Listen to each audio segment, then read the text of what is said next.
మేమే కొట్టించామని చెప్పాడు. రెండో వీడియోలో ఏం చెప్తున్నాడు? అవును, మా కాన్స్టిట్యూన్సీలోనే మావాడే రాయిసిరాడు, అన్నా క్యాంటీన్లో మూసేసామని చెప్పని, అదేవిధంగా ఏదో పేమెంట్ ఇవ్వడానికి సరిగ్గా డబ్బులు ఇవ్వలేదని చెప్పని ఇసిరారని చెప్పని.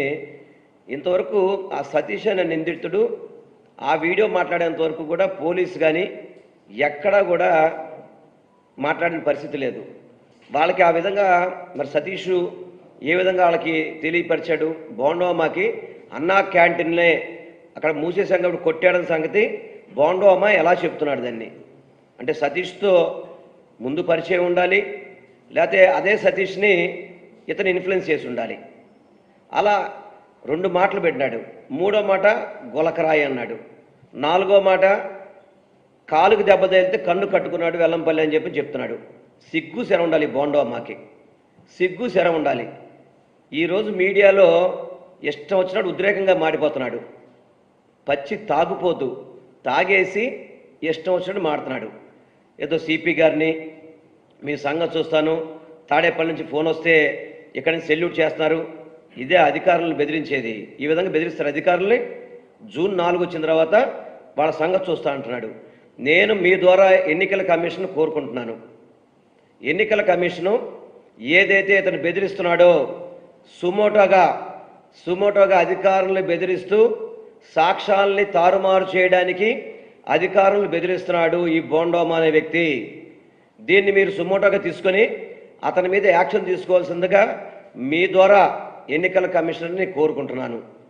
తప్పకుండా వాళ్ళు యాక్షన్ తీసుకోవాలి. లేకపోతే కనుక అధికారులందరినీ కూడా పేర్లు పెట్టి డీజీపీ అని, సిపి అని, ఏసీపీ అని, సిఏ అని ఇంతమందిని పేర్లు పెట్టి బెదిరించడం అంటే రౌడీజం కాదా ఇది? రేపు జూన్ 4 వచ్చాక మీ సంగతి చూస్తానని చెప్పంటే బెదిరించడం కాదా? ఇప్పుడు అక్కడ సాక్ష్యాధారాలతో ఎవరైతే ఈ సతీష్ అనే వ్యక్తి ఉన్నాడో, ఈ సతీష్ అనే వ్యక్తి గౌరవ ముఖ్యమంత్రి గారి మీద దాడి చేసింది వాస్తవము, ఇది సాక్ష్యాధారాలతో పట్టుకున్న విషయం. ఇది వాళ్ళు ఏమనుకున్నారంటే గుంపులో తగిలింది కదా, ఇది తెలియదేమో అని చెప్పి అనుకున్నారు.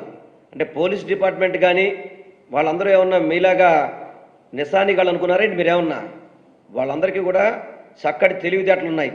అన్ని విధాలు కూడా గౌరవ ముఖ్యమంత్రి గారి మీద దాడి జరిగిన ఘటన మీద పూర్తిగా విచారణ చేసి, నువ్వు ఇష్టం వచ్చినట్టు పేర్లు కూడా చెప్తున్నావు, ఏసీపీ హనుమంతరావు అని చెప్పని, ఏసీపీ రమణమూర్తి గారని చెప్పని. పోలీస్ డిపార్ట్మెంటు ఎవరికి ఎక్కడ అవసరమో వాడుకోవడం వాళ్ళ ఇష్టం. దానికి నువ్వెవడు నియమ నిబంధనలు చెప్పడానికి? నిన్ను పట్టుకోవడానికి 100 మంది పోలీసులు కావాలా? 100 మంది పోలీసులు అవసరం నిన్ను పట్టుకోవడానికి? నిన్న నీకు నువ్వే నన్ను అరెస్ట్ చేస్తారు రండి అంటే 100 మంది రాలా నీ పార్టీ వాళ్ళు, 100 మంది. ఇవాళ నువ్వు ప్రెస్ మీట్ పెడితే కనీసం నీకు ఎక్స్ కార్పొరేటర్లు కానీ ఎవరు కూడా మద్దతు ఇచ్చిన పరిస్థితి లేదు. ఈ బోండోమా కూడా దరిద్రం పోద్రా అని చెప్పి అనుకున్నారు తప్ప బోండోమా గెలవాలి అని చెప్పని మీ తెలుగుదేశం నాయకులు కూడా కోరుకోవట్లేదు. నువ్వు ఇష్టం వచ్చినట్టు మాట్లాడడం ఏదో ఓటమి భయం అంట. అసలు నువ్వు క్యాన్వాసింగ్ అన్నావు. నేను వచ్చి దాదాపు 3 నెలల నుంచి తిరుగుతున్నా, ప్రతి గడప తిరిగాను. నువ్వు ఎన్నిసార్లు వచ్చావు బయటికి? నువ్వు ఎన్నిసార్లు కలిసావు చెప్పిన ఒకసారి? ఎన్నిసార్లు ప్రజల దగ్గరికి వెళ్ళావు? అరగంట తిరుగుతావు. మొన్న ఎవరో చెప్పారు కంట్రీకి వచ్చాడు తాగేసి వచ్చాడని చెప్పని. నువ్వు క్యాన్వాసింగ్ ఆగిపోతుంది, నీకు క్యాన్వాసింగ్ ఎవరు ఆపారు క్యాన్వాసింగ్ వెళ్ళొద్దని చెప్పని? నీకు నువ్వే ఈ తప్పు చేశావని చెప్పి నీకు తెలుసు కాబట్టే, ఈ దారుణ నువ్వే చేశావు కాబట్టే భయపడుతున్నావు. ఏ పోలీసులు నిన్ను పిలిచారా? నీకు ఎంక్వైరీ చేశారా? నీకు నోటీస్ ఇచ్చారా? ఎందుకు భయపడిపోతున్నావు నువ్వు? భయపడాల్సిన అవసరం ఏంటి? పోలీసు అధికారులు బెదిరించాల్సిన అవసరం ఏంటి? ఎందుకు బెదిరిస్తున్నావు నువ్వు? నీకు తెలుసు ఈ దారుణమైన ఘటన చేసింది నువ్వే అని చెప్పని. నువ్వే చేయించావు, చంద్రబాబు యొక్క ఆదేశాలతో నువ్వే చేయించావు అనే దానికి నీవు చెప్పిన వీడియోస్లోనే ఉన్నాయి. 3వ వీడియో ఒకసారి చూపెట్టండి. దుర్గారావు తెలుగుదేశం పార్టీ నాయకుడు, బీసీ నాయకుడు, దాంట్లో ఎటువంటి డౌట్ లేదు, దాంట్లో ఎటువంటి డిస్ప్యూట్ లేదు. ఆయన ఆ రోజు కూడా ఇక్కడే ఉన్నాడు. సీఎం దాడి జరిగింది వెనకాల రోడ్లో, ఇది మా కార్యాలయం, ఇక్కడే కూర్చుంటారు రోజు పొద్దున్న లెగిస్తే. ఒడ్డెర కాలనీలో వాళ్ళు కానీ, బీసీ నాయకులు కానీ, ఎస్సీ నాయకులు కానీ, ఎస్సీ కార్యకర్తలు అందరూ ఇక్కడే కూర్చుంటారు. ఎందుకంటే పార్టీ ఆఫీస్ ఇదే కాబట్టి ఇక్కడే ఉంటారు. వేముల దుర్గారావు తెలుగుదేశం పార్టీ కార్యకర్త అనే దాంట్లో మీకు ఎటువంటి డౌట్ లేదు. మేము కాదని అనే ప్రసక్తి లేదు. విన్నారు కదా, నిస్సిగ్గుగా మా నాయకుడు అని చెప్తున్నాడు. పైపెచ్చు దానికి అతను మా బీసీ నాయకుడు, అదేవిధంగా కోడికత్తేమో ఎస్సీ నాయకుడు అని చెప్తున్నావు. ఎస్సీల్ని బీసీల్ని ఇటువంటి రౌడీజాలకి అలవాటు చేసి వాళ్ళ జీవితాల్ని ఈ విధంగా చేస్తున్న వ్యక్తులు మీరే.